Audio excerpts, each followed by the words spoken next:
자, 여기 두 개의 꽃이 있습니다. 하나는 조선의 상징인 이화, 다른 하나는 일본 제국의 상징 국화죠. 이 둘이 팽팽하게 맞서는 그 역사 한가운데에서 정말 아무도 예상치 못했던 제3의 꽃, 바로 모란이 피어납니다.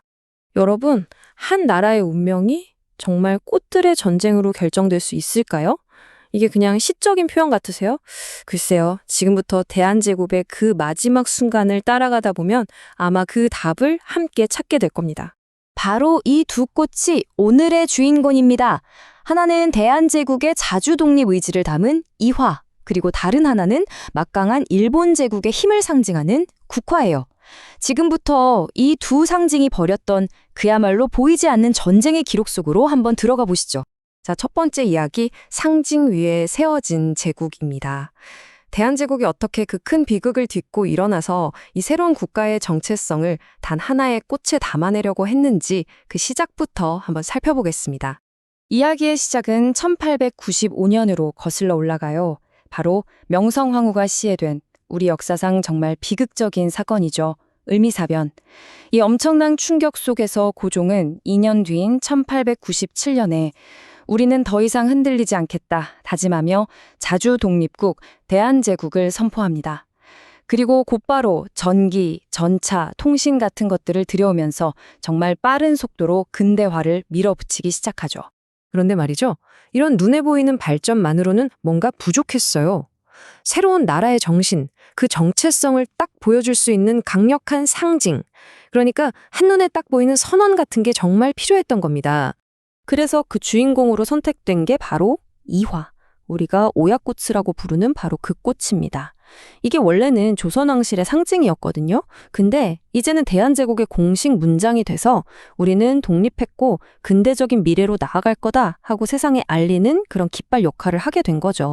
이 이화 문양이 얼마나 강력한 선언이었는지 이 독립문을 보면 정말 확실하게 알 수 있습니다. 예전에 중국에 대한 사대의 상징이었던 영은문, 그걸 허물어버린 바로 그 자리에 이 독립문을 세웠거든요. 그리고 그 제일 높은 한가운데에 바로 이 이화 문양을 딱 새겨 넣은 겁니다. 이건 뭐 우리는 더 이상 누구의 아래도 아니다라는 걸 글자 그대로 돌에 새겨서 선포한 거나 마찬가지였죠. 자, 이제부터 본격적인 대결 구도가 만들어집니다. 이화 대 국화, 두 제국의 자존심을 건 상징의 전쟁이 드디어 시작되는 거죠. 이 상징 전쟁을 정말 극적으로 보여주는 장면이 바로 이겁니다. 진짜 놀랍게도 같은 해인 1909년에 서울과 도쿄에 거의 쌍둥이 같은 서양식 궁전이 동시에 지어져요. 대한제국의 덕수궁 석조전, 그리고 일본의 아카사카 궁이죠. 딱 보시면 아시겠지만 모든 게 다 비슷해요. 하지만 단 하나, 건물 정면 제일 높은 곳에 새겨진 문장만 달랐습니다. 한쪽엔 대한제국의 이화가, 다른 한쪽엔 일본 제국의 국화가. 이건 우연이 아니에요. 이건 명백한 의도를 가진 뭐랄까 건축으로 벌이는 결투였던 셈이죠. 그런데 이렇게 팽팽하던 대결 구도에 정말 예상치 못한 변수가 하나 끼어듭니다. 초대받지 않은 손님. 바로 모란이라는 아름다운 꽃이었어요. 1907년부터 일본 통감부가 대한제국 궁궐에서 모란 관상회라는 걸 열기 시작해요. 이게 원래 일본 황실의 관습이거든요. 이걸 슬쩍 들여온 거죠. 겉으로 보기엔 그냥 다 같이 모여서 화려하게 꽃 구경하는 파티 같지만 사실 그 속내는 뭐였을까요? 바로 문화적인 침투를 통해서 영향력을 키우려는, 요즘 말로 하면 일종의 소프트 파워 전략이었던 겁니다. 이럴 때 보면 참 정치는 종종 가장 아름다운 얼굴로 다가오는 것 같아요. 대놓고 위협하는 것보다 어쩌면 이렇게 아름다운 모습으로 스며드는가 더 무서운 걸지도 모르죠? 아니 근데 왜 많고 많은 꽃 중에 하필 모란이었을까요? 여기에는 진짜 교묘한 정치적인 계산이 깔려 있었어요. 아시다시피 모란은 동아시아 전체에서 부와 행복을 상징하는 말 그대로 꽃의 왕이잖아요.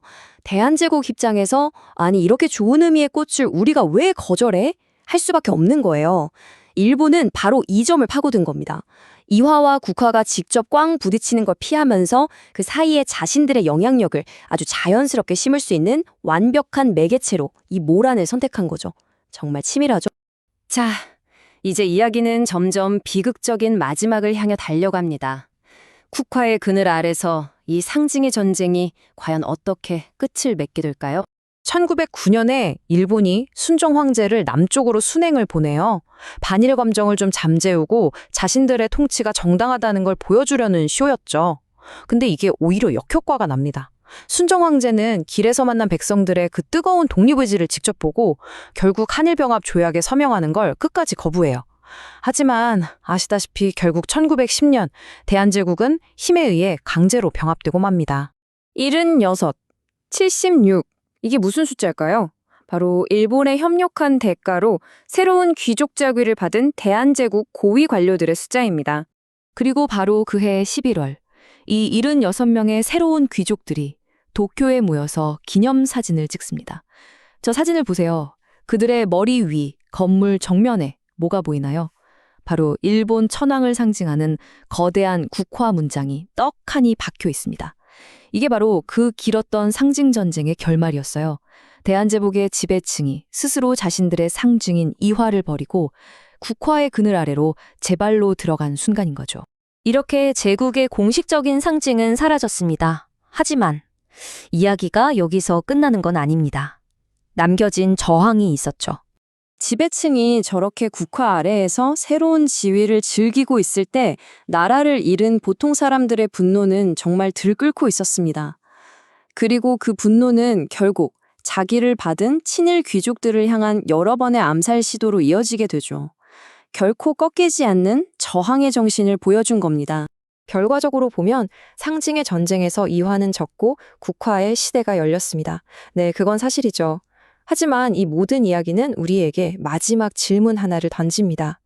한 국가의 상징이 사라진다고 해서 그 상징이 품고 있던 정신까지도 과연 함께 사라지는 걸까요?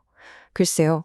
그 답은 역사 속에 그리고 어쩌면 지금 우리 자신 안에 있는지도 모르겠습니다.